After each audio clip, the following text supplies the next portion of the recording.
بسم اللہ الرحمن الرحیم۔ السلام علیکم۔ اسلام اسپیشل میں میں ہوں آپ کا میزبان سہیل زرار خلش۔ دوستو، خلافت عثمانیہ کا جب اختتام ہوا تو مسلم دنیا بڑا انتشار کا شکار تھی۔ پوری مسلم دنیا میں ایک تذبذب تھا، ایک فکر تھی، نا امیدی تھی۔ تمام اطراف عالم جو تھا اس طرح مسلمانوں پہ ٹوٹا پڑا تھا، جیسا لگتا تھا کہ یہ وہ قوم جس نے کئی سو سال دنیا بھر پہ حکومت کی ہے،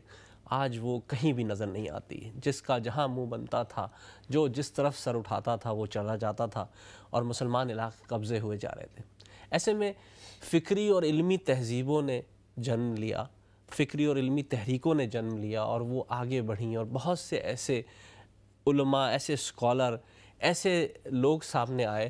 جنہوں نے دین کی فکر اور سوچ کو بدلنے کی بھی کوشش کی اور ایک نئے ڈگر پہ ڈالنے کی بھی کوشش کی۔ ان میں بر صغیر میں مولانا مودودی کا نام ساری دنیا جانتی ہے، بہت بڑا نام تھا۔ مصر میں ہم نے دیکھا حسن البنا اور امام قطب، امام عبدو اور بہت سے لوگ دنیا اسلام میں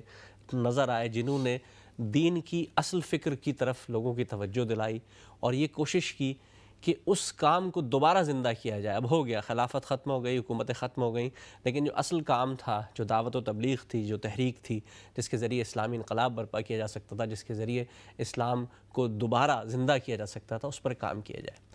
ان تحریکوں کے ظاہر کچھ نتائج مرتب ہوئے، ظاہر ایک فکر پیش کی گئی، بہت سے لوگوں نے اپیل کی، بہت سے لوگ ان کے ساتھ جڑے، بہت سے لوگوں نے اس کو اپنے لیے ایک جو ہے ان کے خلاف ایک سمجھا اور اس کے خلاف ایک تحریک شروع ہوئی۔ بہت سے نئے نئے جو نوجوان تھے وہ اس قافلے کا حصہ بنتے چلے گئے مختلف جگہوں پہ۔ مولانا مودودی کے ساتھ امین حسن اصلاحی صاحب نے شرکت کی، اس کے بعد ان کی فکر میں کچھ اور مزید نکھار آیا، کچھ اور تبدیلیاں آئیں۔ امام فراہی کے فلسفے کو دوبارہ یہاں زندہ کیا گیا، دوبارہ اس طرف کوشش کی۔ اس کے بعد ہم دیکھتے ہیں کہ ایک اور تیسری پیڑھی آتی ہے سامنے، اور وہ جاوید احمد غامدی صاحب کی اور ان سے متاثر لوگوں کی تھی۔ وہ آئے، انہوں نے پہلے مولانا مودودی صاحب کی زیر سرپرستی ہی ایک بہت بڑی عرصے گزارا، اس کے بعد امین حسن اصلاحی صاحب کے پاس گئے اور وہاں سے پھر ایک نئی سوچ اور فکر کا آغاز ہوا۔ ایک تنظیم کی بنیاد رکھی گئی، المورد۔ اس المورد نے جو ہے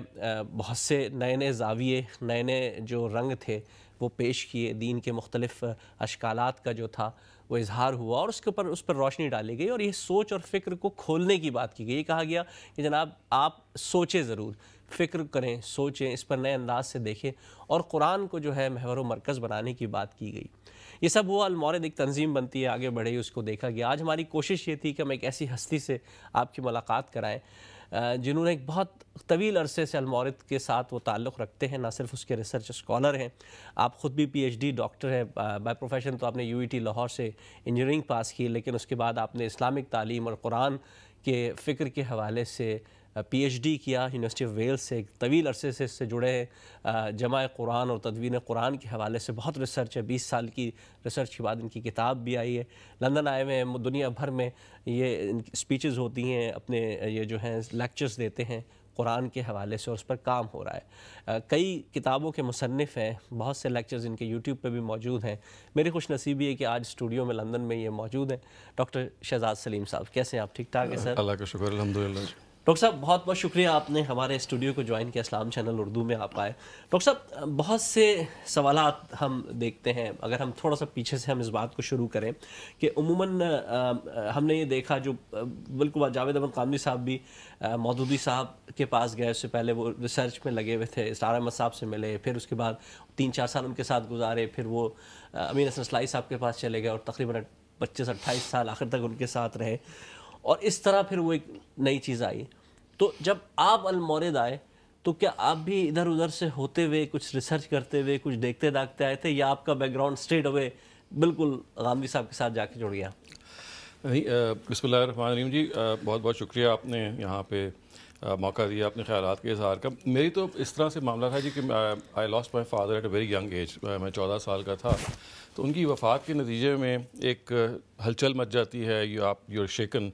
تو مجھے اس کے بعد فوراً یہ جو زندگی کے بنیادی سوالات ہیں کہ انسان کہاں سے آیا، اس کا مقصد کیا ہے، اس نے کہاں جانا ہے، تو ان سوالات نے میرے اندر یوں سمجھ لیجئے کہ وہ میرا ذہن ان کی آماج گاہ بن گیا، اور ان سوالات کی تلاش میں نکل کھڑا ہوا، اور مذہب کی طرف آنے سے پہلے فلسفے کو میں نے پڑھنے کی کوشش کی، اور گریک فلسفی سے تعلق پیدا کیا، ان کی چیزوں کو پڑھا، تو معلوم ہوا کہ وہ سوالوں کے جواب تو کیا ملتے ہیں، مزید کچھ سوالات پیدا ہو گئے۔ تو اس دوران میں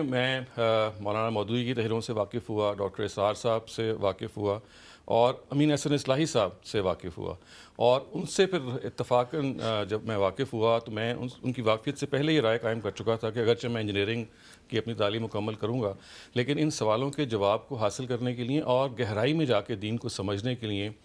میں ٹائم لگاؤں گا، اور میں اپنی اس فیلڈ کو چھوڑ کے خاص طور سے اسی مقصد کے لیے اپنے آپ کو ڈیووٹ کر دوں گا۔ لیکن میرے پاس کوئی رستہ نظر نہیں آ رہا تھا، تو یہ بالکل اتفاق ہے جس کی نتیجے میری ملاقات امین احسن اصلاحی صاحب سے ہوئی، اور ان کے ذریعے سے یا ان کے بعد پھر ان کے شاگرد جاوید احمد غامدی سے ہوئی، اور ان کے پاس جا کے میں نے پھر اپنا یہ جب مقصد پیش کیا کہ میں دین کا علم حاصل کرنا چاہتا ہوں،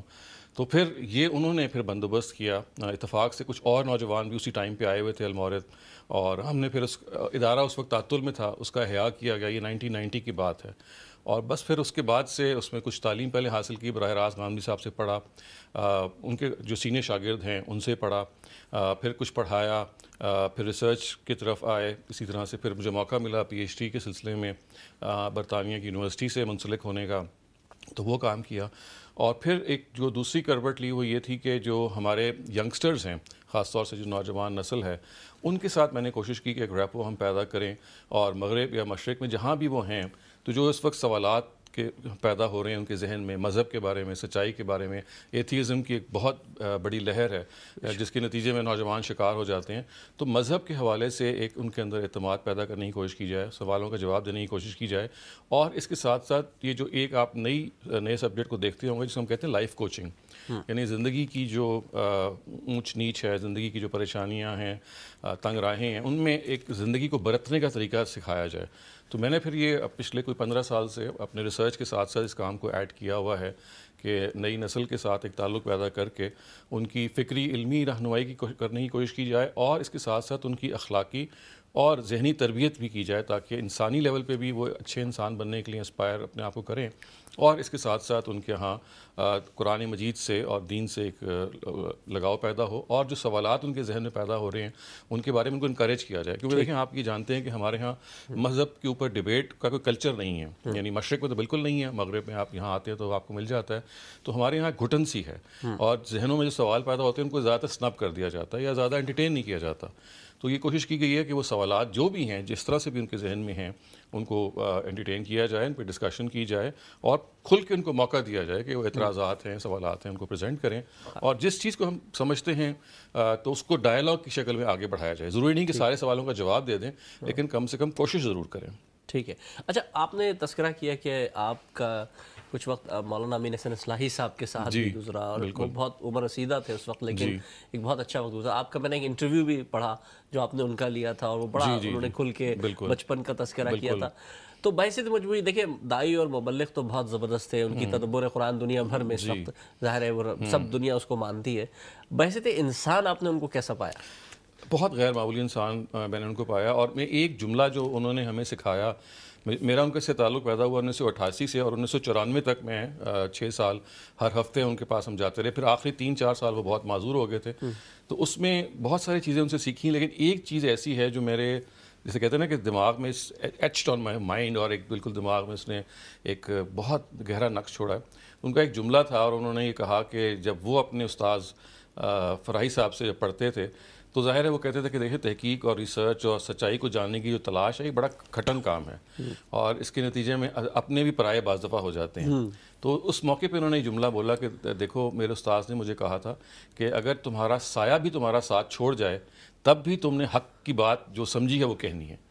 تو یہ بات انہوں نے کہی، اور وہ اس بات کا مجسم تھے، ہی پرسونیفائڈ دس اسٹیٹمنٹ، محض انہوں نے یہ نہیں کہا بلکہ انہوں نے کہا میں نے اپنے استاد سے یہ سنا اور پھر کوشش کی کہ اس کو میں فالو کروں۔ پھر جب انہوں نے ہمیں سنائی تو ہم سننے کے دوران ہی ہمارے رونگٹے کھڑے ہو گئے، اور اس کو ایک زندگی کا مقصد بنانے کی کوشش کی کہ ہم سچ بات جو بھی ہم صحیح سمجھتے ہیں، سچ ہو سکتا ہے اس میں غلطی بھی ہو، لیکن جس بات کو سچ سمجھتے ہیں اس کو کہیں جرت کے ساتھ، اگرچہ کہ ہمارا سایہ بھی ہمارا ساتھ چھوڑ دے. صحیح. یہ ان کی ایک بہت بڑی کنٹریبیوشن تھی. ظاہر ہے اس کے علاوہ ان کی جو علمی شخصیت ہے, ان کے ہاں ایک بزلہ سنجی تھی, ان کے ہاں ایک ہیومر تھا, چٹکلے بھی وہ بیان کرتے تھے, بہت سارے واقعات وہ اپنے استاذ کے, ان کے اپنے استاذ سے جو بہت گہرا ربط تھا, تو وہ اپنے استاذ کے بارے میں بہت چیزیں بیان کرتے تھے جو جیسے آپ نے کہا کہ وہ ہم نے پھر کوشش کیا کہ قلم بند بھی کی جائیں. تو اس طرح سے ان سے ایک صحبت رہی اور ان سے سیکھا, اور ہمیشہ یہ خیال کیا کہ ان کے علم سے جو ہم فائدہ اٹھا رہے ہیں براہ راست, یہ اس سے کہیں زیادہ ہے جو ان کی کتابوں سے شاید. اچھا, آپ نے ایک بات کہی کہ انہوں نے آپ کو ایک تعلیم دی, اور یہ تعلیم ظاہر ہے کوئی بھی سچا استاد جو حقیقی استاد ہوتا ہے وہ یہی تعلیم دیتا ہے کہ حق اگر جان لو اور حق پہ کھڑے رہو, اور حق کا جو پیمانہ تم نے اپنے لیے سمجھا اس کو لے کے چلو. تو یہ آپ نے حق کا پیمانہ, میں ایک سوال پوچھ رہا ہوں کہ ایسا آپ نے سمجھا کہ جو کچھ امین حسن اصلاحی صاحب نے یا تدبر قرآن میں جو کچھ لکھا ہے یا غامدی صاحب نے جو کچھ کہا ہے, اسی کو حق سمجھا یا آپ نے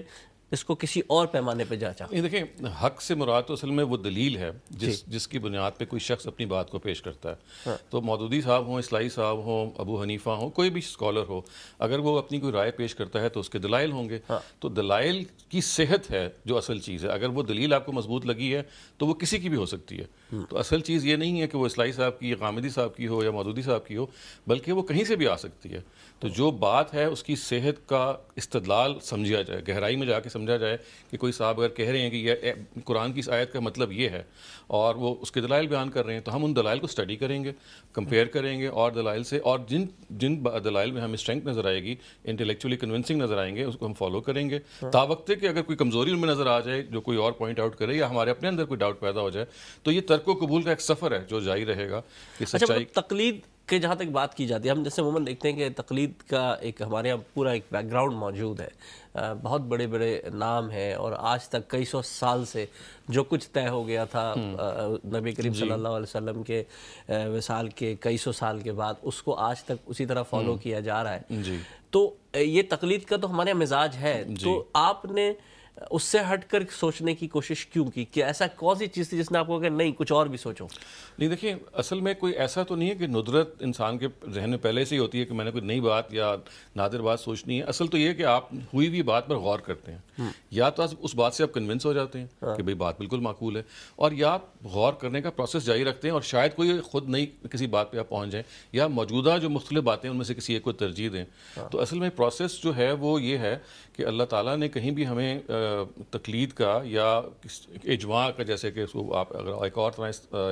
اس کو تعبیر کر لیں کہ اگر کسی چیز پر اجماع ہو گیا, اول تو یہ خود ہی ایک قابل بحث بات ہے کہ کبھی کسی چیز پر اجماع ہوا بھی ہے کہ نہیں. تو ہمارا جنرل کانسیپٹ یہ ہے کہ اگر کنسنسس ہو جائے کسی آیت پہ یا کسی کانسیپٹ پہ تو اس کو چیلنج نہیں کرنا چاہیے. تو اللہ تعالیٰ کے ہاں تو اس طرح کی کوئی بندش نہیں ہے, اللہ تعالیٰ کے پیغمبر کے ہاں اس کی کوئی بندش نہیں ہے. اللہ تعالیٰ کے پیغمبر کی جو صحابہ تھے, اگر کبھی آپ ان کی جو چیزیں ہیں جس میں تنقید واپس میں کرتے تھے اور تنقید کر کے دوسرے کو بتاتے تھے دیکھیے ہماری دلیل یہ ہے, تو ان کے ہاں استدلال اصل چیز تھا. اور وہ استدلال آبویسلی آپ قرآن فہمی, قرآن مجید کے ساتھ تعلق, اور کسی حد تک جہاں پہ سچائی اور برائی کی تمیز کے معاملے میں فیصلہ کرنا ہو تو وہاں آپ کا ضمیر موجود ہوتا ہے. صحیح. یعنی کچھ ضمیر کی چیزیں ہوتی ہیں جس کا تعلق پریکٹیکل عمل سے یا سچائی سے ہوتا ہے, اور جہاں تک نصوص کے حوالے سے ہوتا ہے تو وہاں پہ استدلال ہے جو پھر فیصلہ کن ہونا جانا چاہیے, نہ کہ شخصیت. جی آپ نے استدلال کی بات کی, بہت صحیح. اچھا اب ہم یہ دیکھتے ہیں عموماً ہمارے یہاں جو ایک عام رویہ, دیکھیں میں علمی بحث میں نہیں جا رہا, عام رویہ ہے وہ یہ ہے کہ جو دین کی بات کرے گا وہ کسی مدرسے کا عالم ہونا چاہیے. نہ صرف یہ بلکہ اس کو عربی میں عبور بھی حاصل ہونا چاہیے, اور اس کو حدیث قرآن پر پوری عبور حاصل ہونا چاہیے, تب جا کر وہ کوئی بات کرے, تب آگے ہوتا ہے. لیکن ہم نے دیکھا کہ یہاں اب ماشاءاللہ, اور یہ اب ظاہر ہے سوشل میڈیا کے زمانے بہت نئے نئے لوگ آ رہے ہیں جو دین پہ بات کر رہے ہیں, جن کا مطلب جو نارمل گیٹ اپ ہوتا ہے وہ بھی نہیں ہے, اب بالکل رویے مختلف ہو رہے ہیں. تو اس میں آپ کیسے بیلنس کرتے ہیں, کیونکہ ظاہر ہے یہ زبانیں تو سیکھنا ضروری ہے, عربی بھی آنا ضروری ہے, بنا عربی تو آپ سیکھے دین کی بات نہیں کر سکتے. تو یہ کیسے بیلنس ہوتی ہیں چیزیں, اس پہ کیسے روشنی ڈالیں؟ دیکھیے اصل چیز کمپیٹنس ہے. وہ کمپیٹنس پیدا کی جا سکتی ہے کسی ڈگری اورینٹیڈ پروگرام میں, اور بعض دفعہ سیلف اسٹڈی سے بھی کی جا سکتی ہے. کچھ بہت لوگ سیلف میڈ ہوتے ہیں, سیلف اسٹڈی سے اس جگہ پہ پہنچ جاتے ہیں. لیکن یہ بات بالکل ٹھیک ہے کہ دین کے معاملے میں اگر آپ نے گفتگو کرنی ہے تو آپ کے ہاں وہ صلاحیت اور ایبلٹی تو ہونی چاہیے. تو وہ ایبلٹی کے طریقے بھی دو ہیں کہ آپ سکہ بند طریقے سے کسی مدرسے کے نظام میں, کسی یونیورسٹی کے نظام میں پڑھیں, آپ کو وہ ڈگری حاصل ہو, جیسے دنیا کے باقی علوم میں ہوتا ہے, آپ ڈاکٹر بنتے ہیں, انجینئر بنتے ہیں, تو آپ کی وہ جو کوالیفیکیشن ہے وہ آپ کو اس کا اہل بناتی ہے. لیکن جس طرح سے بہت سارے علوم میں آپ ڈگری کے علاوہ سیلف اسٹڈی سے یا سیلف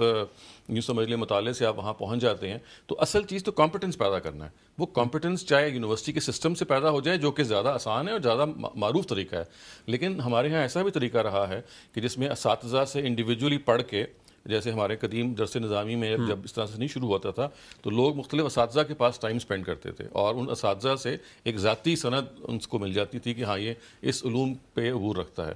تو یہ طریقہ بھی رہا ہے. تو میں تو یہ سمجھتا ہوں کہ اصل چیز ہے صلاحیت اور قابلیت پیدا کرنا. اس کے طریقے مختلف ہیں. تو معروف طریقہ تو وہی ہے جس طرح آپ نے اشارہ کیا, لیکن دوسرے طریقے بھی موجود ہیں. اچھا, المورد کی اگر ہم بات کرتے ہیں, آپ بانیان میں سے ایک طرح سے اس میں شامل ہیں, آپ شروع سے آپ اس کے ساتھ ہیں, وہاں اب تک ہزاروں لاکھوں لوگ ماشاءاللہ نکل چکے ہوں گے, پڑھ چکے ہوں گے, تو کیا اب یہ بھی ایک مدرسہ بن گیا, یا ایک طرح کا یہ بھی یہاں سے بھی کوئی ڈگری ملتی ہے, یہاں سے بھی کوئی عالم فاضل کوئی نکلتا ہے, یا ان کی اس کے بارے میں تھوڑی سی روشنی ڈالیں کہ المورد کیا تھا, آپ کے مقاصد کیا تھے, اور کیا پڑھایا جاتا ہے یہاں پہ؟ جی, المورد آپ سمجھ لیجئے کہ اس کو اگر میں ایک لفظ میں تعبیر کروں تو شبلی, علامہ شبلی نعمانی نے جو یہ کہا تھا نا کہ قدیم اور جدید کا سنگم, ایسے افراد پیدا کیے جائیں جو قدیم علوم اور جدید علوم دونوں سے واقفیت رکھتے ہوں. یعنی ایک طرف وہ قرآن مجید سے, فقہ سے, تاریخ سے, سیرت سے, عربی زبان سے, فارسی زبان سے, جو دینی علوم ہیں ان کے وہ ماہر ہوں, بالکل ایسے ہی وہ فلسفہ اور نفسیات اور جو دوسرے جدید علوم ہیں اس پر بھی عبور رکھیں. تو یہ ادارہ اصل میں شبلی کے اس کانسیپٹ میں بنا تھا کہ ہم جدید و قدیم کا سنگم جو ہوں, ایسے لوگ ان کو پیدا کریں جو دونوں علوم سے واقف ہوں. تو اب اس میں ہم کتنے کامیاب ہوئے کتنے نہیں ہوئے یہ تو ظاہر ہے کہ جج کیا جا سکتا ہے, لیکن کانسیپٹ یہی ہے. اور اسی اصول پہ ہم نے وہاں پہ تعلیم دی, مختلف لیولز پہ, آج بھی وہ دی جا رہی ہے. لیکن ایسا نہیں ہے کہ وہ جو تعلیم ہم دے رہے ہیں اس کی کوئی ڈگری ریکگنائزڈ ہے خارج کی سوسائٹی میں. وہ ہماری اپنا ایک شہادت ہوتی ہے, اپنی ایک ڈگری ہوتی ہے جو ادارے کی اپنی ہے. لیکن جیسے ہوتا ہے نا کہ ریکگنیشن اس کی ہو کہ بھی فلاں اگر آپ ادارے سے پڑھ لیں گے تو آپ کو یہ تصور کر لیا جائے گا, وہ ابھی ہمیں نہیں ملی ہے. ظاہر اس کی دوسری وجوہات ہیں, وہ تو گورنمنٹ سے اپروو کروانے کا معاملہ ہے. تو اس وقت ہم یہ کر رہے ہیں کہ جو چیز پڑھائی جا رہی ہے اس کو تھورو طریقے سے پڑھایا جائے, اور جدید علوم اور قدیم علوم کا ایک امتزاج ہو اس کے اندر, اور افراد جو ہیں وہ ان کو انٹریکٹیو اسٹڈی کے ذریعے سے, کرٹیکل ایویلیویشن کے ذریعے سے, اور کیس اسٹڈی میتھڈس کے ذریعے, جو جدید جتنے بھی میتھڈز ہیں ان سب کے ذریعے سے دین اور دنیا دونوں کے سے روشناس کرایا جائے. اچھا, اب تھوڑا سا اس کو دیکھتے ہیں کہ جیسے امام فراہی کا ہم نے تذکرہ پڑھا, دیکھا, بہت سی چیزیں ان کے سامنے آئیں, اب آئی ہیں, اب آ رہی ہیں. جس زمانے میں وہ تھے انہوں نے ایک نئی فکر اور سوچ پیش کی, خاص کر قرآن کی جو جمع و تدوین کے حوالے سے اور جو قراتوں کے حوالے سے انہوں نے جو بات کی. اس دور میں بہت بڑے بڑے لوگ ہم نے سنا اور دیکھا کہ ان کے شاگرد رہے, لیکن ان کا نام اس طرح نہیں آیا. پھر اس کے بعد امین حسن اصلاحی صاحب آئے, وہ ایک بعد میں آئے, لیکن اب وہ بہت زیادہ, اور غامدی صاحب اس وقت ماشاءاللہ ساری دنیا میں. تو یہ کیا ہوا کہ امام فراہی اپنے وقت میں قبول نہیں کیے گئے, یا اس طرح وہ شہرت نہیں پا سکے, یا ان کی وہ جو تبلیغ تھی, ترویج تھی, کیا وہ زمانے سے میل نہیں کھاتی تھی, ایسا کیا ہوا تھا؟ تھوڑا اس پر روشنی ڈالیں. تو یہ بات مولانا منظور نعمانی نے بھی ایک پیرائے میں ایک جگہ پہ بیان کی, اور ایک سوال انہوں نے کیا. انہوں نے کہا کہ مولانا جو آپ کی بات ہے وہ اتنی نمایاں نہیں ہوتی. تو انہوں نے کہا کہ دیکھیے, میں جو لکھتا ہوں وہ علماء کی اصلاح کے لیے لکھتا ہوں,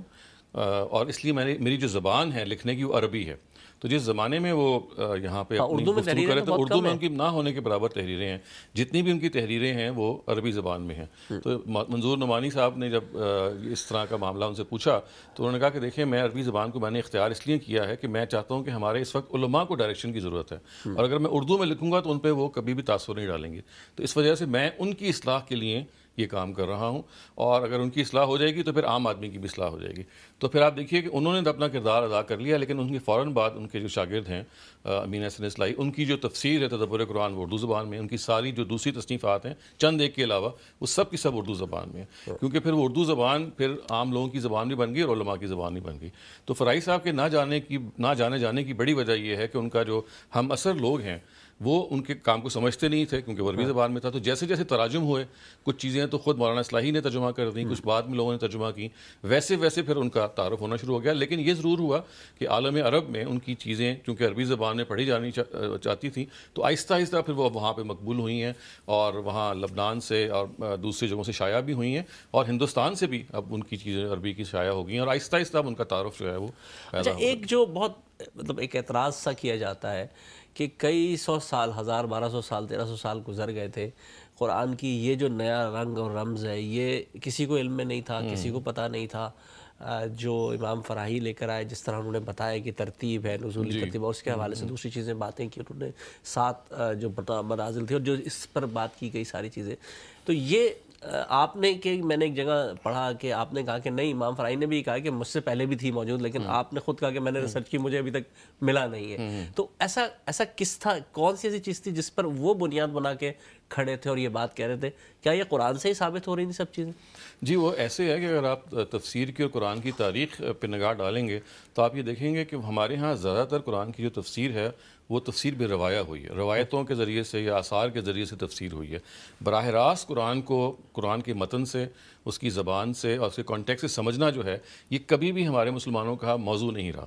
تو یہ جو آپ کہہ رہے ہیں کہ ایک ملینیم گزر گیا یا 12 صدیاں گزر گئیں، اس کی وجہ یہ تھی، یا وجہ اور ابھی بھی یہی ہے کہ جو ہمارا ڈومیننٹ اسکول آف تھاٹ ہے تفسیر کا، وہ ہے روایت سے تفسیر کرنے کا، یعنی حدیثوں کے ذریعے سے، آثار کے ذریعے سے قرآن کو سمجھنے کی کوشش کرنے کا۔ براہ راست جو غور و فکر کا طریقہ ہے، یہ فرائی صاحب نے اس کا احیاء کیا اور یہ کہا کہ دیکھیے صحابہ کرام اور ان کے بعد تابعین اور تبع تابعین کے ہاں ایسے ہی تھا کہ وہ براہ راست قرآن کو سمجھتے تھے، اور قرآن کو سمجھنے کے لیے قرآن کی زبان، اس کا در و بست اور اس کا جو سیاق و سباق ہے وہ اہم کردار ادا کرتا ہے، اور روایت جو ہے اس کی تائید یا تردید میں کھڑی ہوتی ہے۔ تو ہمیں جو وہ روایات جو تائید میں کھڑی ہوتی ہیں ان کو ایکسیپٹ کرنا ہے، جو اس سے میل نہیں کھا رہی ہوتی وہ ظاہر ہے کہ ہم اس کو نہیں انٹرٹین کریں گے۔ تو اس وجہ سے آپ کو فرق نظر آتا ہے۔ تو یہ ایک ریڈیکل فرق ہے، ایک ہے آپ قرآن کو براہ راست سمجھیں، اور ایک ہے قرآن کو آپ کسی ایکسٹیریئر سورس سے سمجھیں۔ تو فرائی صاحب نے براہ راست سمجھنے کا احیاء کیا اصل میں، اور وہ احیاء کیا ایسے ہی ہے کہ اس میں اس کو 10-12 صدیاں لگ گئیں، کیونکہ ان سے پہلے یہ جو احیاء تھا یا یہ جو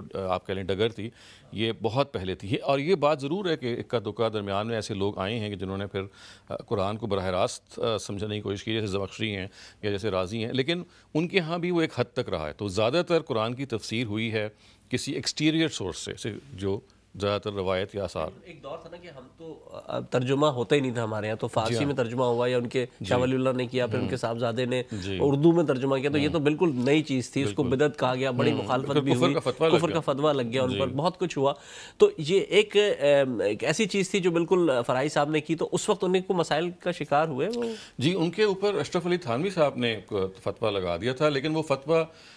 یوں سمجھ لیں کہ کسی ایسی چیز پہ لگ گیا تھا کہ جو غلط فہمی میں مبنی تھی۔ تو فرائی صاحب نے اس کو ریاکٹ نہیں کیا، اور بعد میں چونکہ اس پہ زیادہ بہت گفتگو نہیں ہوئی تو الٹیمیٹلی شاید وہ ریٹریکٹ بھی ہو گیا تھا، اور انہوں نے اس کا جواب بھی دیا تھا کہ وہ تو مجھے جانتے نہیں۔ وہ تو جب ان سے پوچھا، مولانا اصلاحی نے واقعہ بیان کیا کہ وہ لائبریری کی سیڑھیوں سے نیچے اتر رہے تھے اور یہ اوپر جا رہے تھے اصلاحی صاحب ان کو ملنے، اور انہوں نے کہا جی کہ آپ کو معلوم ہے کہ اشرف علی تھانوی صاحب نے آپ پہ کفر کا فتویٰ لگا دیا، تو انہوں نے سادہ جملہ یہ کہا کہ وہ تو مجھے نہیں جانتے، یعنی کہ وہ مجھے جانتے تو شاید یہ بات نہ کہتے۔ بہت اچھی انہوں نے اس بات کو کی تھی۔ ڈاکٹر صاحب آپ سے گفتگو جاری ہے، بہت سے موضوعات ہیں جنہیں ابھی ہم نے چھیڑنا ہے، کچھ باتیں اور کرنی ہیں، کچھ ایسے موضوعات جس سے ہم سمجھتے ہیں کہ ہماری نوجوان نسل تک کوئی پیغام پہنچ سکے، کوئی بات پہنچ سکے، اور وہ دین اور فکر سے جس طرح آج آپ نے جیسے کہا کہ الہاد میں اضافہ ہو رہا ہے اور بہت سی چیزوں میں اضافہ ہو رہا ہے، اس طرف بھی دوستوں ہم بات کریں گے۔ اصل ہمارا موضوع یہ ہے کہ ہم چاہتے ہیں کہ ہمارے جو نوجوان نسل ہے، خاص کر کے دیکھیں اصل ذمہ داری اس کی ہے، وہ سنبھالے، وہ دیکھے، سمجھے کہ اس دین میں وہ کہاں جا رہی ہے، کس طرح اس کو بڑھنا ہے، کیسے سمجھنا ہے، اور کم سے کم سوچ اور فکر کو اپنے کھلے رکھے، اپنے سوچ و فکر کے دروازوں کو محدود نہ کرے، اور اپنے دین کو سمجھنے کے لیے دین کی طرف بڑھے۔ دین کی طرف بڑھنے کے لیے جو مخصوص چیزیں ہیں، جو ضروری چیزیں، وہ سب سے بڑی چیز ہے قرآن، محور قرآن بنانا ہوگا دین کو ہمیں اپنے۔ اس کو سمجھنے کے لیے ہم اگلے حصے میں کچھ اور باتیں کریں گے۔ ایک ہم چھوٹے سے بریک پہ جا رہے ہیں، بریک کے بعد آپ سے پھر ملاقات ہوگی۔ السلام علیکم ورحمۃ اللہ وبرکاتہ۔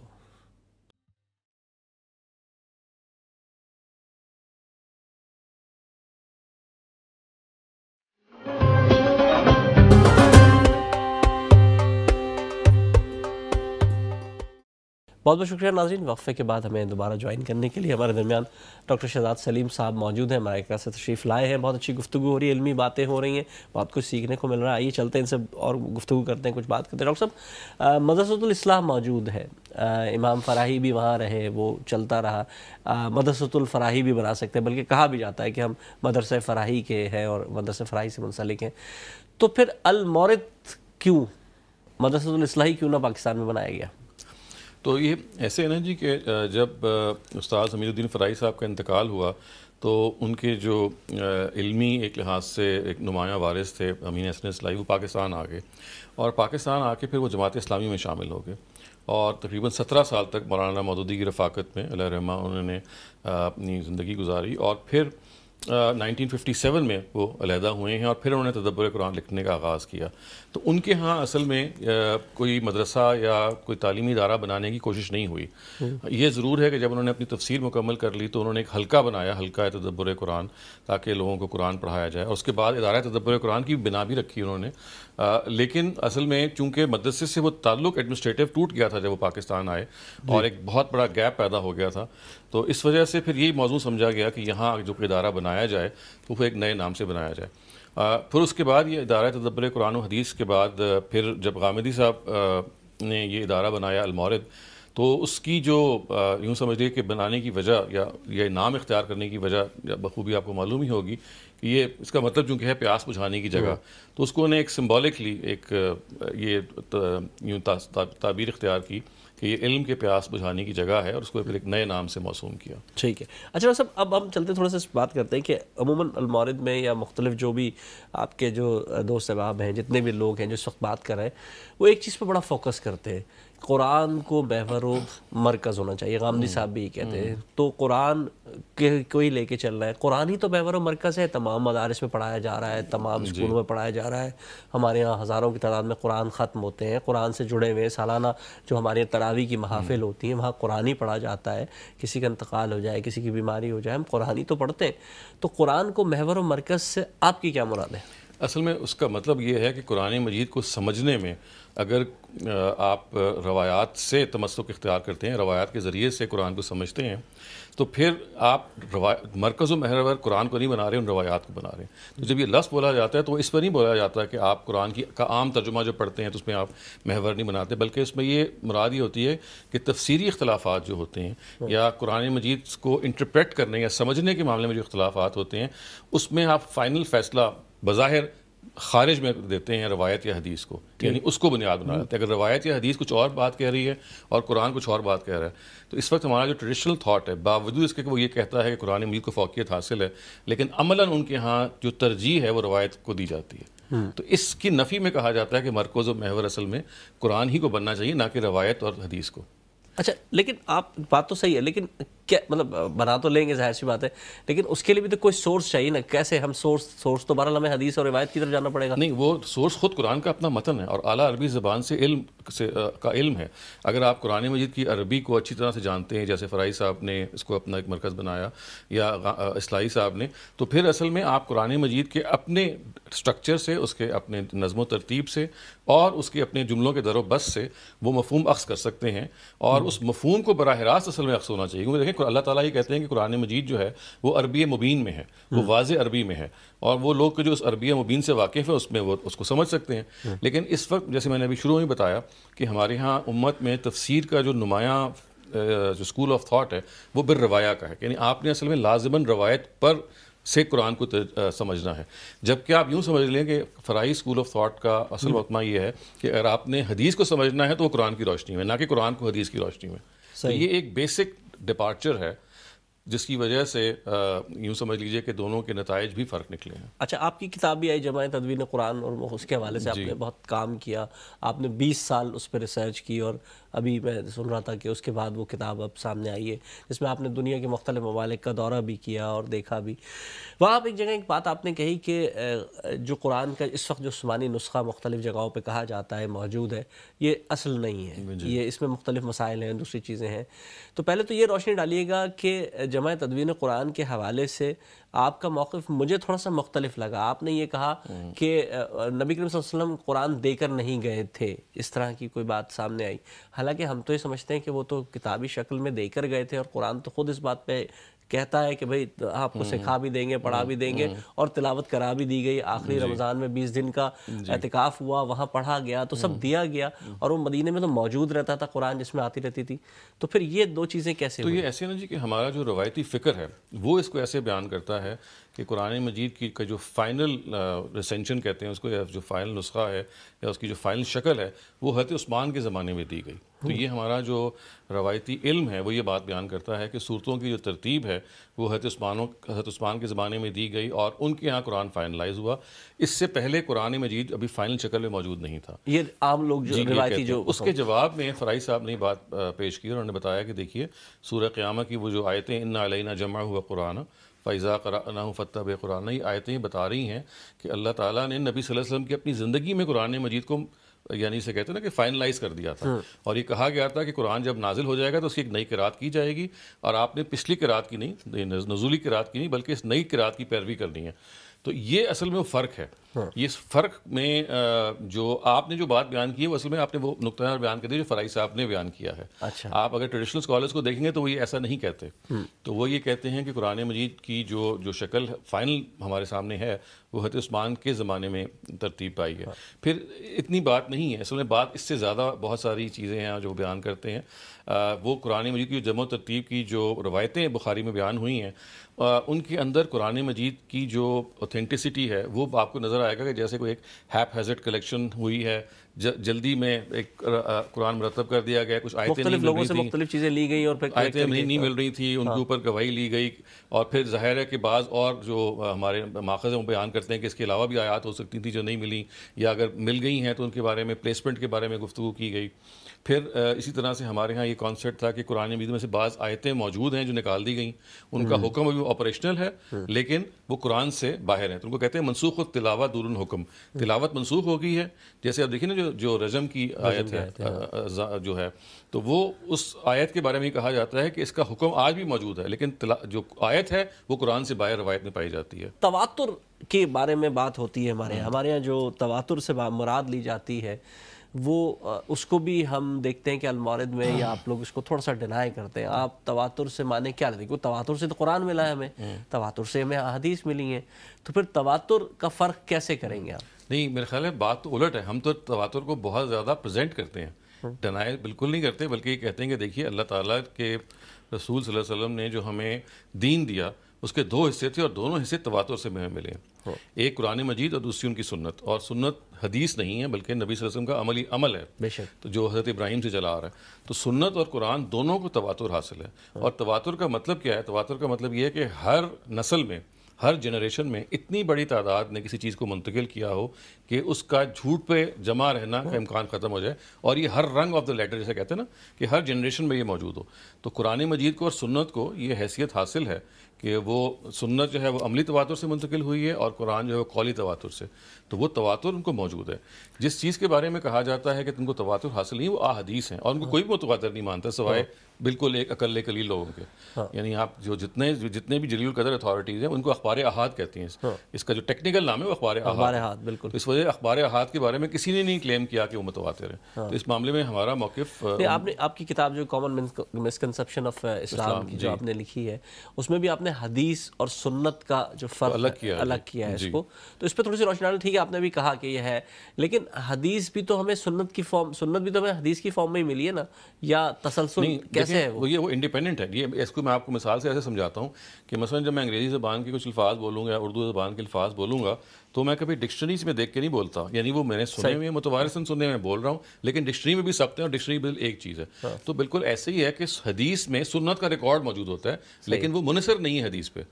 سنت انڈیپینڈنٹلی منتقل ہو رہی ہے. جیسے نماز سنت ہے، اب میں نے نماز حدیث کو پڑھ کے نہیں سیکھی، میں نے تو اپنے ماحول سے سیکھی ہے، اپنے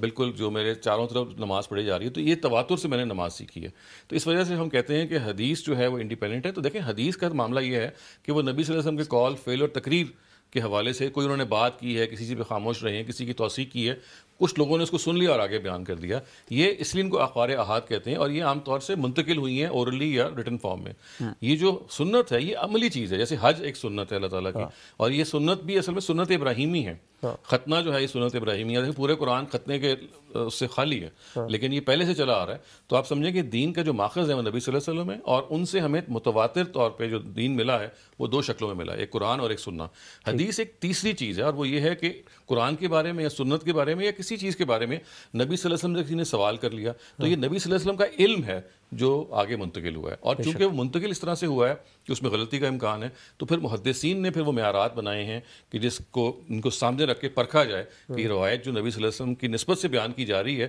کیا واقعی فی الواقع متحقق ہے یا نہیں ہے. تو یہ ہمارے جو جلیل القدر محدثین ہیں انہوں نے یہ کام کیا. تو اس معاملے میں ہمارا کوئی اختلاف نہیں ہے. جو اختلاف ہے وہ اتنا ہی ہے کہ وہ سنت کے ورڈ کو بھی حدیث ہی پہ کوائن کرتے ہیں. صرف جو کیا گیا ہے فرعی اسکول میں ہم نے یہ کیا ہے کہ جو مجمع علیہ چیز منتقل ہوئی ہے عمل سے اس کو سنت قرار دیا گیا, اور جو چند لوگوں سے بدل بھی سکتی ہے, بڑھ بھی سکتی ہے, کم بھی ہو سکتی ہے. سنت جو ہے نہیں جی وہ تو ظاہر ہے, جیسے قرآن بڑھ نہیں سکتا کم نہیں ہو سکتا, تو اس کو تو ایک ہی رہنا چاہیے. بالکل. اچھا تھوڑا سا اس کو ہم آگے چلتے ہیں لے کے, کچھ بہت سے سوالات ہیں, وقت کم ہے لیکن میں چاہتا ہوں کہ اس پہ بات کی جائے. ایک اور بہت اچھے آپ کے ہی ساتھیوں میں سے ہیں ابو ریحان یوسفی صاحب, بہت اچھے, میری ان سے ملاقات بھی ہوئی. انہوں نے کتاب لکھی قرآن کا مطلوب انسان, اور وہ ایک کتاب بھی لکھی اور اس پہ بات بھی ہوئی. آپ کو بھی میں دیکھ رہا تھا آپ اس پہ بات کر رہے ہیں, تو ساری باتوں ایک طرف, لیکن اصل میں تو ہمیں توجہ ہی دینی چاہیے کہ قرآن کا مطلوب انسان کیا ہے. ہم پتہ نہیں کہیں اور جا رہے ہیں, ہمیں جو ہے مختلف جو لوگ ہیں, مختلف تحریک تنظیمیں, مختلف لوگ ہیں, ظاہر ہے اب سب اپنا اپنا کام کر رہے ہیں, لیکن ہمیں کوئی یہ نہیں بتا رہا کہ قرآن کا مطلوب انسان کیا ہے. تو آپ مختصراً اس پہ روشنی ڈالیں تاکہ میں آگے کے سوالات پھر کروں. دیکھیے قرآن مجید میں کئی مقامات پہ ایسی آیتیں بیان ہوئی ہیں کہ جو یہ بتاتی ہیں کہ ایک انسان کی اور ایک مسلمان کے اوصاف کیا ہیں, اور وہ جو اوصاف ہیں ان کے اندر یہ بات کہ وہ یعنی وہ ایسے اوصاف ہیں کہ جو ہر انسان میں پائے جاتے ہیں, کوئی مسلمانوں کی کوئی خاص چیز نہیں ہے, یا وہ انسانی اوصاف ہیں, یونیورسلی اکنالج ٹروتھس ہیں. وہ ایسے ہیں کہ جو مثلا دیکھیں نا, ٹروتھ ہے یا جسٹس ہے یا سیلفلیسنس ہے یا کائنڈنس ہے, یہ وہ انسانی اوصاف ہیں کہ جو ہر انسان کے اندر پائے جاتے ہیں. تو اللہ تعالیٰ جو چاہتے ہیں, یا خداوند تعالیٰ کے قرآن مجید کے حوالے سے اگر ہم کہتے ہیں کہ اس کا مطلوب انسان کیا ہے, تو وہ اس کا مطلوب انسان یہ ہے کہ پہلے وہ انسانی اقدار جتنی بھی ہیں ان کو اکنالج کرے, اور ان انسانی اقدار کے بنیاد پہ تفریق نہ کرے, اپنے آپ کو کسی سے برتر نہ سمجھے, ہمیشہ ایک اپنے آپ کو برابر سمجھے, اور اپنے اندر وہ عاجزی اور ہیوملٹی پیدا کرے جس کے نتیجے میں وہ رب سے اپنے متعلق ہو. پھر اس کے اندر کبھی بھی یہ زوم نہ پیدا ہو کہ میں نے کوئی حرف آخر ڈسکور کر لیا یا آخری بات میں بتا سکتا ہوں, بلکہ ہمیشہ اس جگہ پہ رہے کہ میری بات میں غلطی ہو سکتی ہے اور میں نظر ثانی کر سکتا ہوں. اور پھر وہ اپنے ارد گرد کے ماحول کا خیر خواہ ہو, اپنے لوگوں کو ابھارنے والا بنے, اپنے لوگوں کے اندر اگر کوئی وہ کمی یا کوتاہی دیکھتا ہے تو ان کو وہ ڈاؤن پلے کرے, ان کو محبت سے ان کو توجہ دلائے. اور سب سے اہم بات اس میں یہ ہے کہ وہ سیلف کرٹیکل ہو. دیکھیے اس وقت ہم جب دنیا میں اپنے آپ کو دیکھتے ہیں تو ہمارا تمام کا تمام رخ ہوتا ہے دنیا کو کرٹیسائز کرنے کا, اپنے دوست کو, فلاں کو, معاشرے کو, سیاسی لیڈروں کو یا سیاسی زعماء کو. اس کے بجائے اللہ تعالیٰ ہمیں یہ سمجھاتے ہیں کہ دیکھیے آپ نے اوروں کے لیے جواب دہ نہیں ہونا, خدا نے اپنے آپ کو جواب دہ ٹھہرانا ہے. تو اگر آپ اپنے آپ کو سب سے پہلے دیکھیے, تو وہ جو بہادر شاہ ظفر نے کہا ہے نا کہ نہ تھی حال کی جب ہمیں اپنے خبر رہے دیکھتے اوروں کے عیب و ہنر, پڑی اپنی برائی پہ جو نظر تو نگاہ میں کوئی برا نہ رہا. اپنے اوپر اپنے ارتکاز کر کے اپنے اندر کے انسان کو بہتر کرنا اور خدا خوفی کے جذبے میں مبتلا رہنا کہ دیکھیے مجھے اپنے آپ کو بہتر کرنا ہے, اور سوسائٹی کی فکر اتنی تو کرنی ہے جتنی ایک باپ یا ایک تعلق کے آدمی کرتا ہے, لیکن اصل میں ہوں جو مخاطب ہوں. ٹھیک, دین کا مخاطب داخلی انسان ہے, وہ انسان ہے جس کو قرآن مخاطب کر رہا ہے. اچھا کامن مسکنسیپشن آف اسلام میں مختلف آپ نے باتیں لکھی, بہت ڈیٹیل اس میں ڈسکشنز ہوئے, بہت سی باتیں ہوئی ہیں, بہت سی چیزوں پہ بات کی گئی ہے, لیکن جو اسلامی سزاؤں کے حوالے سے بات کی گئی ہے آپ نے اس میں تھوڑا سا مختلف رویہ اختیار کیا ہے. آپ شاید کہنا ہی چاہتے ہیں کہ شاید یہ غلط ہے یا ظالمانہ ہے یا کچھ اور مختلف رنگ ہے, اسلامک سزائیں جو ہے اس کے بارے میں کچھ نہیں. میرے خیال ہے ایسا تو بالکل نہیں کہا کہ وہ غلط ہیں یا وہ ظالمانہ ہیں, بلکہ میں نے کہا لوگ یہ اعتراض کرتے ہیں,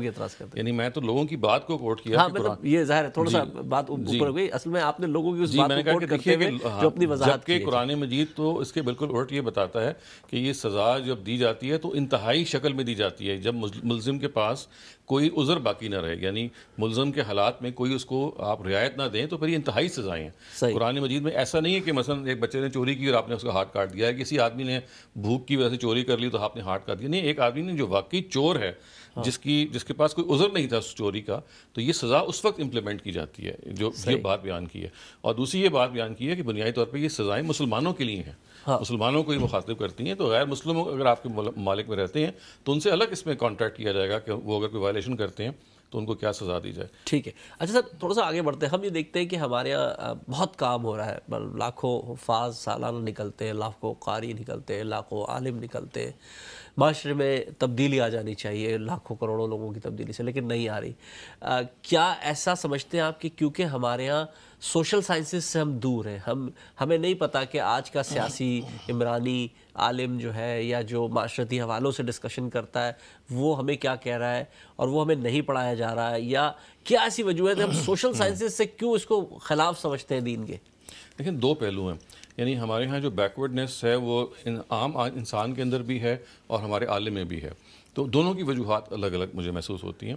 عام آدمی میں تو وہ جو کمی اور کوتاہی ہے وہ تو قرآن مجید سے دوری اور یہ مسلسل احساس ہے کہ مجھے دوسروں پہ تنقید کرنی ہے اور اپنے آپ کو درست نہیں کرنا. تو میرا خیال ہے کہ اگر تنہا لوگ یہ سوچنا شروع کر دیں کہ we have to be self critical,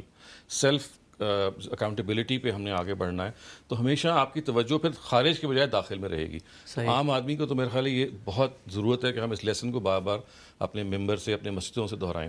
جہاں تک ہمارے اسکالرز کا تعلق ہے تو وہ جو اسکالرز ہیں وہ اصل میں ایک یوں سمجھ لیے کہ قدامت پرستی کا بھی شکار ہیں. ان کے ہاں اگر جو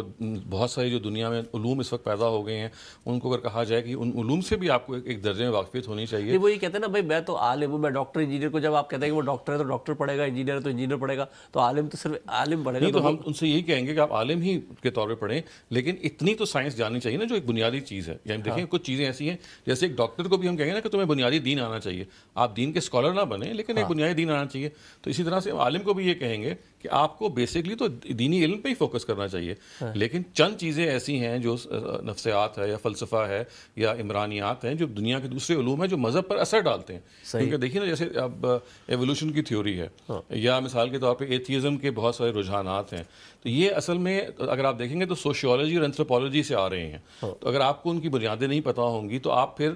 کاؤنٹر نہیں کر سکیں گے ان کی باتوں کو. تو اتنا ہم یہ نہیں کہہ رہے کہ آپ ان کے کوئی ڈاکٹر بن جائیں, عالم بن جائیں, لیکن ایک جس سے کہتے ہیں نا کہ بنیادی علم سے اپنے آپ کو آگاہ رکھیں, اس آگاہی سے اپنے آپ کو کے قریب لانا, یہ ہے جہاں تھوڑا سا ان کے یہاں گریز ملتا ہے. لیکن میں نے یہ بھی دیکھا ہے کہ وہ آہستہ آہستہ اس میں کمی بھی ہو رہی ہے, اور لوگ خاص طور سے مغرب میں رہ کے, دیکھیے پاکستان یا ہندوستان جہاں پہلے ہی مسلمان ہیں تو وہاں چونکہ چیلنجز نہیں ہیں نا, تو وہاں کوئی لوگوں کو پشت بھی نہیں ہے. یہاں پہ آ کے اسکالر بھی ہی از پشت کہ بھائی ہاں مجھے جواب دینا ہے. تو وہ انسپائٹ آف دا فیکٹ کہ وہ اپنی دینی علم پر ارتکاز رکھتا ہے, اس کا دل ہوتا ہے کہ وہ ان جدید چیزوں کو بھی دیکھے. تو آئی تھنک کہ تھوڑی سی اس میں تبدیلی آہستہ آہستہ آ بھی رہی ہے. اچھا وہ تو مدارس تو کہہ رہے ہیں کہ ہم تو جو دنیاوی علوم ہے اس کو بھی لے کے چل رہے ہیں اور پڑھا بھی رہے ہیں, بہت جگہوں پہ بھی ہو رہا ہے. فلسفہ, منطق اور یہ سب تو پہلے سے پڑھایا جا رہا تھا, لیکن یہ قدیم فلسفہ اور منطق ہے جس کو بہت زیادہ آپ یوں سمجھ لیجئے کہ ادق طریقے سے پڑھایا جاتا ہے. ادق کا مطلب مشکل طریقے سے. اب جو جدید طریقے آ گئے ہیں, دیکھیں نا, ایک ہے علم اور ایک ہے پیڈاگوجی, علم کو پڑھانے کا طریقہ. صحیح. دیکھو اس وقت علم کو پڑھانے کے طریقے کے اتنے غیر معمولی طریقے آ گئے ہیں کہ جس کے نتیجے میں آپ گیجٹ سے مدد لیتے ہیں, جس کے نتیجے میں آپ اس کو ہم کہتے ہیں ایکٹیویٹی بیسڈ لرننگ, کہ آپ لوگوں کو انوالو کر کے لرن کرواتے ہیں نہ کہ رٹا لگواتے ہیں. تو اب ٹیچنگ کی جو میتھڈالوجی ہے وہ بھی بہت ریوائز ہو گئی ہے. صحیح. تو ان کے ہاں جو اصلاح ہے وہ دونوں جگہوں پہ ہونی چاہیے اور ہر جگہ پہ ہونی چاہیے کہ علوم جو جدید ہیں وہ بھی آئیں, اور جو ٹیچنگ میتھڈالوجی ہے اس کے اندر بھی جو جدید چیزیں آ گئی ہیں ان سے وہ ان کو اختیار کریں. سر اب تھوڑا سا ایک مختلف سوال, بالکل آخری 2-4 منٹ رہ گئے, میں 2 سوال میرے رہ گئے آخر کے. ہم یہ دیکھتے ہیں کہ کوئی بھی کام کیا جاتا ہے, کوئی بھی تحریک برپا کی جاتی ہے تو وہ لوگوں کو جمع کرنے کے لیے, ایک کاؤنٹر, کوئی انقلاب برپا کرنے کے لیے, کوئی ریولوشن لانے کے لیے, کوئی تحریک برپا کرنے کے لیے. لیکن یہاں دیکھتے ہیں کہ ہم انڈیویجول تیار ہو رہے ہیں المورد میں, یا آپ لوگ جو کام کر رہے ہیں وہ ایک فرد کو تیار کیا جا رہا ہے, تو اس میں تو بہت ٹائم لگ جائے گا. تو دیکھیں ہمارا جو طریقہ ہے وہ تعلیم کا طریقہ ہے. تو جیسے آپ دیکھیے کہ پنجاب یونیورسٹی, آکسفورڈ یونیورسٹی ہے, دنیا کی کوئی بھی یونیورسٹی ہے, وہ افراد سازی کا کام کرتی ہے. تو ہم کوشش یہ کر رہے ہیں کہ ہر ایسے لوگ کہ جو جس فیلڈ میں بھی جائیں تو وہ اپنے دین کے سے بھی واقف ہوں اور جو دوسری علوم ہیں ان سے بھی واقف ہوں. تو ہمارا کوئی مقصد اس وقت کوئی دنیا میں تبدیلی لانا نہیں ہے بلکہ فرد میں تبدیلی پیدا کرنا ہے. اور وہ فرد انڈیویجولی ہوتا ہے, لیکن جب وہ سوسائٹی میں جا کے کسی بھی فیلڈ میں جب اپنے آپ کو جا کے اسپیشلائز کرتا ہے یا دینی علم کے عالم کے طور پہ اپنے آپ کو انٹروڈیوس کرتا ہے تو وہ باعث بن جاتا ہے دوسرے لوگوں کو انفلوئنس کرنے کا. تو ہم جسے کہتے ہیں نا کہ ایک لحاظ سے انفلوئنسرز کو پیدا کرنا, کہ جو خود ایسے شخصیات ہوں کہ جو اوروں کو انفلوئنس کر سکیں. تو یہ ادارہ کوئی جماعت نہیں ہے کہ جو ایک مقصد سے بنا ہو کہ آپ نے فلاں چینج لانا ہے, بلکہ جیسے ایک تعلیمی ادارے کا مقصد فی نفس ہی تعلیم ہی ہوتا ہے. تو یہ فی نفس ہی تعلیم ہی ہے جس کو ہم. بہت شکریہ. بالکل آخر میں ایک سوال, آپ نے سیرت النبی کے حوالے سے اخلاق اور عادات پر ایک بہت زبردست ایک آپ کا ایک کتابچہ بھی آیا ہے، کتاب بھی ہے، ساری چیزیں ہیں. آپ کیا سمجھتے ہیں بالکل آخر میں، اور یہ کنکلوڈ بھی ہو جائے گا سارا کچھ، کہ کس طرح سیرت النبی کے آئینے میں اخلاق اور عادات کو بدل کر اپنے آپ کو اور پھر ظاہر معاشرے کو تبدیل کیا جا سکتا ہے؟ دیکھیں یہ بہت ہی غیر معمولی ایک سبجیکٹ ہے. نبی صلی اللہ علیہ وسلم کی زندگی ہے جس میں ان کی جو ذاتی زندگی ہے، گھریلو زندگی ہے، اور صحابہ کے ساتھ جو معاملات انہوں نے کیے، یہ ہمارے ہاں بہت کم زیر بحث آتے ہیں. یعنی زیادہ تر ان کی جنگیں زیر بحث آئیں گی، یا ان کے جو زندگی کے جو مختلف مراحل جو خارج سے متعلق ہیں وہ زیر بحث آتے ہیں. ایز اے پرسن وہ کیسے تھے،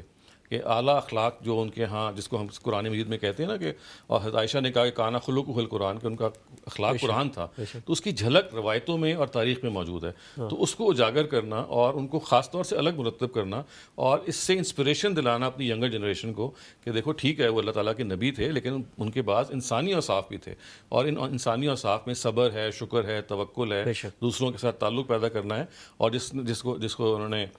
حالی نے مسدس میں بیان بھی کیا ہے نا، اتر کر ہیرا سے سوئے قوم آیا، تو اس میں آپ دیکھیے جو انہوں نے نبی صلی اللہ علیہ وسلم کے اوصاف بیان کیے ہیں، کہ وہ